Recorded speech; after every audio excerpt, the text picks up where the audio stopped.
5 weeks in. And there's only one thing I can say in the National Football League.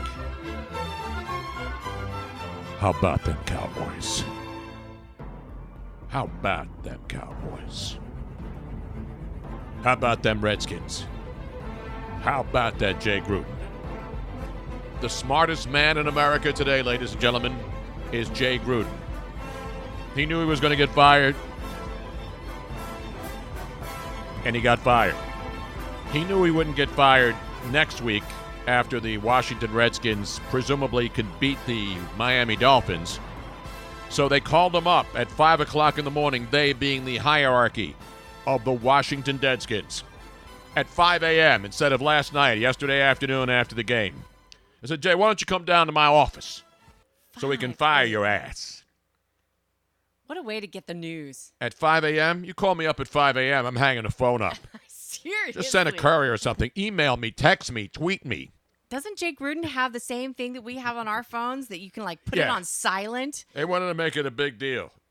But anyway, Jay Gruden walks away a happier man today. It's a mercy killing. And all of a sudden, we have our first NFL coaching casualty 5 weeks into the season. And I want to, there's only one thing more dysfunctional in Washington, D.C. than our U.S. government, and that is the Washington Redskins under the tutelage of the owner, Dan Snyder. They hate him down there, and they got good reason. We'll break it down for you. By the way, this is the 8th different coach that the Washington Redskins have had since Daniel Snyder bought the organization back in 1999. In 2 decades, they've won the NFC East 5 times in 20 years. See? So that's not bad. Well, it's okay.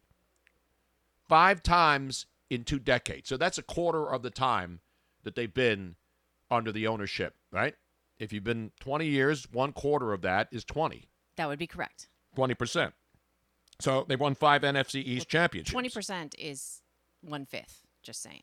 All right, so it's 25% then. 25% is a quarter, yes. That's what it is. Okay.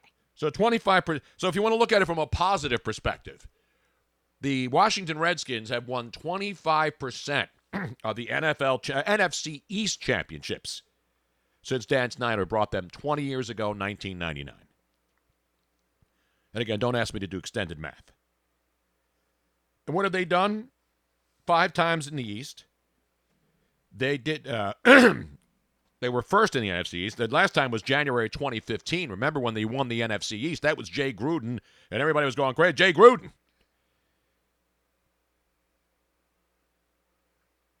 In the last... Wait a minute. What am I doing here?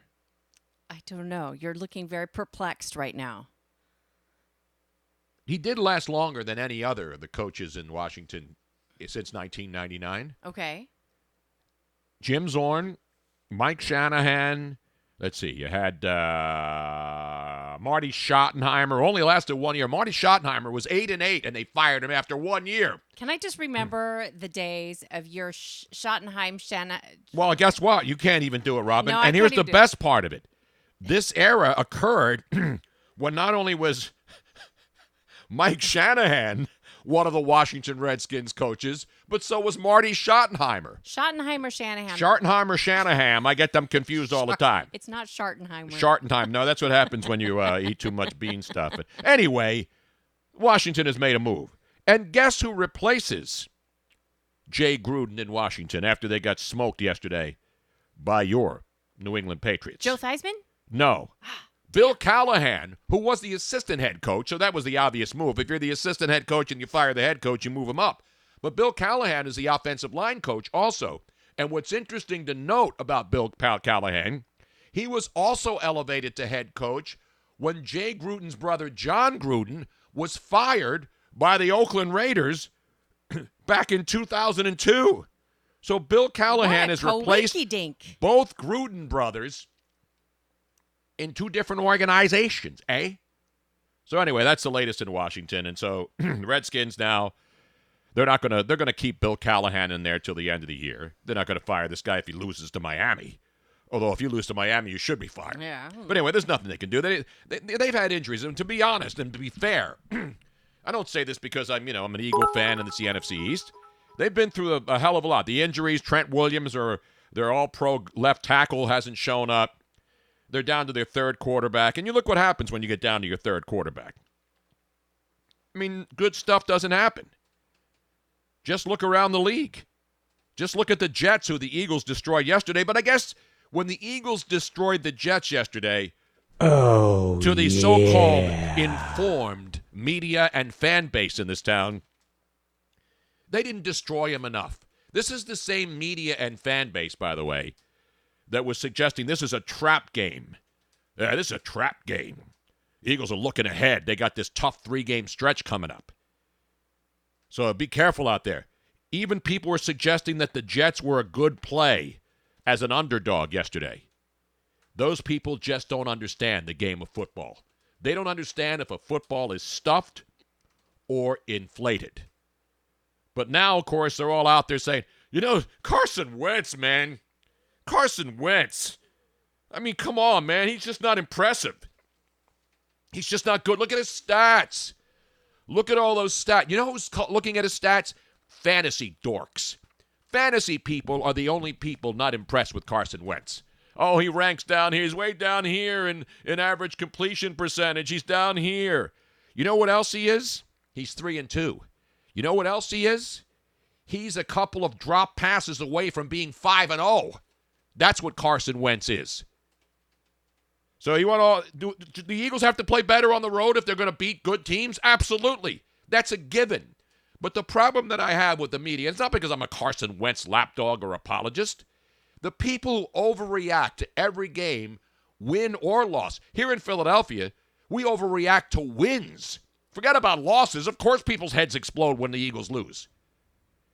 This city, they react to wins. I know. I don't understand 31 to this 6. at all. And by the way, the only reason the Jets got 6 points, and I know they're horrible. I said it yesterday on the show. They right now are the worst team in football because their offense is absolutely awful because they're down to their third quarterback.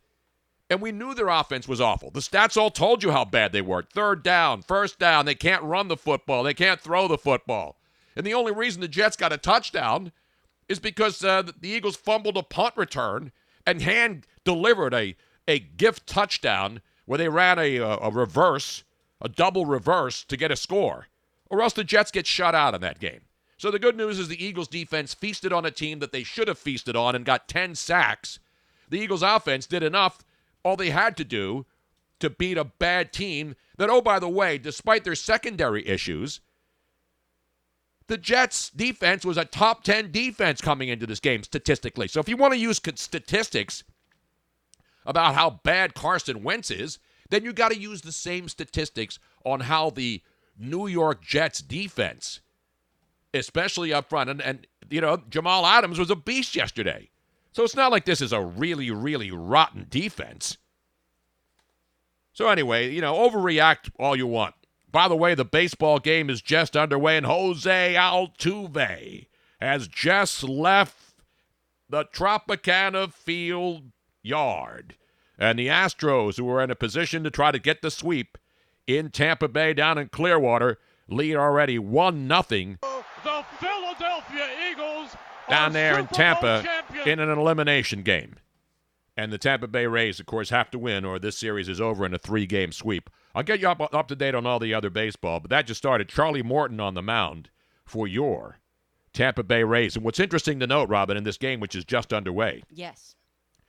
is that the pitcher today for the Houston Astros, his salary this year, $31.5 million, is more than the entire salary of every player on the Tampa Bay Rays. Do you realize that?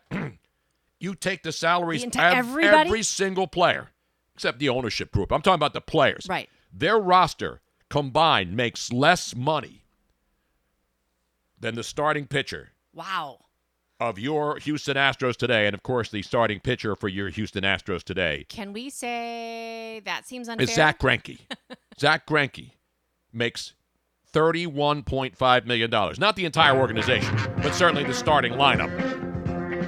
So it's 1-0 already. We got 4 elimination games for home teams today in baseball. How many Hello, elimination Rebel games Man. today?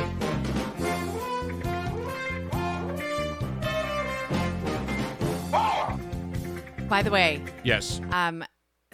we are having Blurp look into why this is being played twice. It's just so nice. You got to play it twice. We don't know. It should only be playing once, but the random sound effects that you hear are a variety of different things. Sometimes it's somebody subscribing, sometimes it's following, sometimes it's somebody giving bits and bits and bits and bits, which we love. Yes. But if you are a subscriber, at least tier 1 or higher, you can get your own walk-up sound. And so some of them, which you hear once normal and then once louder in stereo, are the Blurp walk-up sounds, and we don't know why they're being played twice. Blurp's looking into that for us. Exactly. So we thank all of our followers, and if you're a new follower, welcome aboard. You can follow for free. You can follow for free no matter what. That would be one of them. Oh, I like this one. This is from Jolly Roger, 673. Beautiful. I think that's his first one. I don't think he's ever done it before. Well, he is a Jolly Roger. It is Monday, October 7th. It is the Tony Bruno Show, BrunoNation Live. Doubleheader Monday, of course. Yes, and I apologize. I said on I sent out the accurate tweet, and then you sent out an inaccurate tweet, Robin. Because I did it automatically. It's wonderful. I put it on there as wonderful. I got to give you one of those, Robin. And, of course, this thing is messed up again because... You know what I need to get? I need to get those little 90-degree adapters so that they're not sticking straight up, the cables, and then they'll stay in better. All right, there you go. Meanwhile, let's get back to the business. Okay. So I got you up to date. The football news, Jay Gruden's gone. The other big news in football is the Colts. While you were sleeping or probably not watching the Sunday night game, and for all the people bashing Carson Wentz, Pat Mahomes was shut down last night. Pat Mahomes is unbelievable. You know we love Pat Mahomes. Yes. But you said you thought he was hurt. He was hurt. He got hurt. And the people in Kansas City were going crazy looking for a penalty. He got hurt in his own end zone. All right, Bill. Fucking thing sucks. It does suck. And all of a sudden now, the most exciting quarterback in football, in his own home building last night, they only scored 10 points. The Kansas City Chiefs offense, high-powered as it is, the problem was the Colts went in there, they played man coverage, and even though if you look at numbers, see, this is all the dorks that look at fantasy numbers. That's why they can't differentiate the game from the fantasy world. Because if you look at Pat Mahomes' numbers and you're just a fantasy dork, you look 22 of 39, 321 yards, and an unbelievable touchdown pass as he was flushed out of the pocket, rolled it, and threw across his body and found a guy in the end zone. Some guy who made Pringles potato chips. I think the arrow to the Pringles potato chip fortune caught the ball. So, number-wise, Pat Mahomes. You have accepted the truth. Pat Mahomes had 321 yards and a touchdown pass. But guess what happened to Pat Mahomes and the Kansas City Chiefs? They lost the stinking you have game. accepted the truth. Yes, I always accept the truth. It's only the truth here. You know why the Kansas City Chiefs lost that game last night? Is it because Pat Mahomes had a bad night? No, Pat Mahomes didn't have a bad night. It's because the Kansas City Chiefs had 36 total yards rushing the football, and the Indianapolis Colts, a huge underdog, 11-point underdog in Kansas City, Arrowhead Stadium, one of the toughest places to play. Marlon Mack got 132 yards rushing, which keeps the chains moving. Jacoby Brissett, boy, these are bad numbers. Now, the people who are criticizing Carson Wentz are probably going to look at Jacoby Brissett's numbers for the Colts last night. This is terrible. 18 for 29, which is not bad. It's over 50%. Right. But only 151 yards passing. Jacoby Brissett, Robin, only had 151 yards passing and an interception. You know what that does to his fantasy numbers? His fantasy numbers suck, and I had Jacoby Brissett on my fantasy team. Well, guess what, fantasy douches? Jacoby Brissett and his team with his measly 151 yards and an interception won the frickin' game, douches. That's why fantasy football is Hitler. It is why so many brains in this country have been absolutely fried away from the reality of the game on the field and more into the stats. And you look at all the stats of the guys who throw for millions of yards, and most Sundays they lose. They lose the game. Because when you're throwing that much, that means you're coming from behind. And that means you can't run the football. It's that simple. And the Colts last night, what's the matter, Robin? How do you really feel, Tony? And again, you can play fantasy as much as you want. But when you don't live in reality, the reality is the numbers that Jacoby Brissett put up last night, to most fantasy fans, they're pissed off because he didn't get him a win. Right. He had Brissett, but oh man, he only had 151 yards. You got to give me more than that on the road against the Kansas City Chiefs when you win the game as an 11-point underdog. That's the problem with fantasy football, Robin. That's the problem in a nutshell. You look at Pat Mahomes' numbers, good. It's bullshit. These people are worse than stinking analytics geeks. Than Dave Kapler, the same guy that they hate because he uses analytics, are the same people who use these numbers to determine whether a player is good or not. It's a joke. Now, No Fly Zone said Dak had a hell of a day in fantasy. Too bad he's just an average quarterback. Yeah, look at Dak Prescott's numbers. Yeah, too bad he's an asshole, too. Well, he's an asshole, but that's a different thing. We don't care about assholes. We do. No, we don't. I don't care whether these guys are assholes. Is he a criminal? No. He's not a criminal. He's just a guy who's full of himself because when you're an athlete and you play for the Dallas Cowboys and you do okay, and listen, he's not terrible. I'm not going to rip Dak Prescott. Yeah, but he was an asshole to me. Yeah, so you can dislike him. I don't dislike him him because he was an asshole. I mean, he didn't assault you. He didn't do anything. No. He was just being a dick. Oh, my God. It was just so... That's not why I don't even dislike the guy. Do I think he's a jerk? Yeah. He's like a lot of athletes. Not all athletes. A lot of athletes who are humble. Patrick Mahomes is still a humble kid. Humble the night. I mean, he was raised well. And I'll tell you what. You give me a choice between Patrick Mahomes and Dak Prescott, I'm taking Patrick Mahomes every day of the week. You give me a choice between Carson Wentz and Dak Prescott with similar rosters, I'm taking Carson Wentz any day of the week. It's just 100%. my opinion. Now, I don't play fantasy. I don't own a team. I'm just giving you my opinion. So you can take your own fantasy quarterbacks for whoever you want. So Dallas last night, Dak Prescott and the Dallas Cowboys, give him credit. He came back. But give him a loss, dog. And now all the... Yeah, I'm back again. Yeah, Tony, you had a fantastic Sunday record, didn't you not? Well, I did. Now, I was only 2-2 on my online selections. Okay. I gave you the Minnesota Vikings because I knew the Vikings would get through the wide receivers are mad. This guy wants to leave. Diggs wants to leave. Adam Thielen, he's not getting along with his quarterback.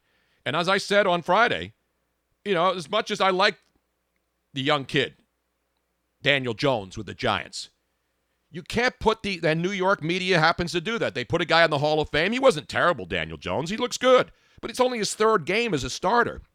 And remember, who was the pressure on in that game yesterday? Not on the Giants. It was on the Vikings. The Vikings had to bounce back and show the world that they're not as bad as they looked. They got a great running back, and they got some good weapons. And finally, their quarterback, Kirk Cousins, plays the way they expected him to play, making some nice throws, moving the ball up and down. And so the Vikings winning against the Giants was no surprise to me. That was my lock of the weekend. Yes. The Minnesota Vikings.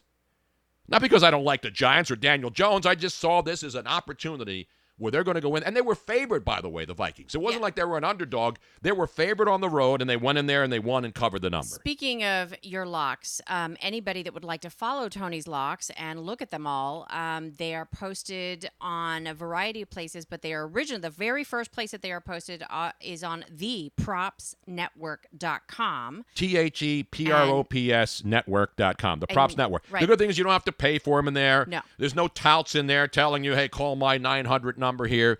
all information, all conduit to betting locations, All which are all legal. legitimate ones. Right. Yes. It's all the legal, legitimate betting locations throughout the United States, and they have information on each location. If they're running any specials, if they're running any promotions, they'll talk about that. They give you stats.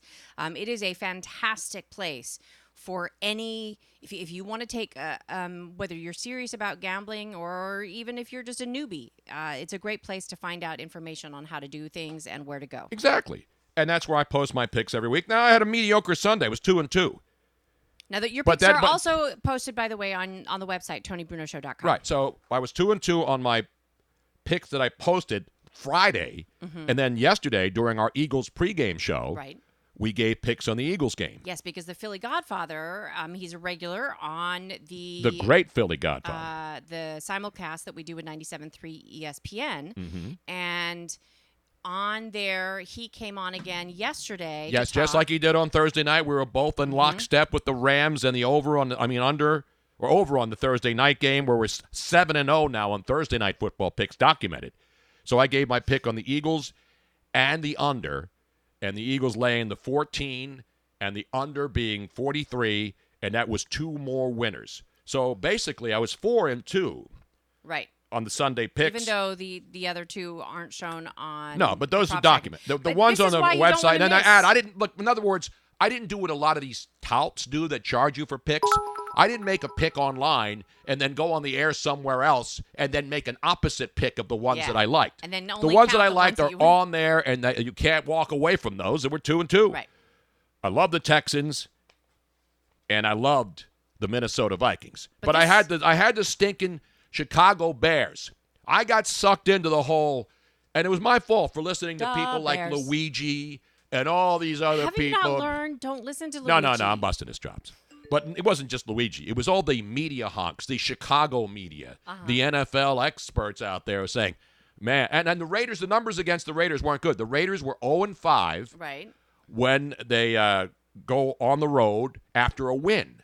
And so both teams went on the road. They played in London. But the Bears went in there. Oh, the Bears. Khalil Mack is really going to stick it right up John Gruden's ass for trading him. He's going to shut down the Raiders. Man, you wait and see what that Bear defense does against Derek Carr and those stinking Raiders. They dumped this guy's ass to Chicago, who's a great player, but I'm not knocking Khalil Mack. But the whole Khalil Mack is going to really stick it to Gruden for trading him away. Oh, by the way,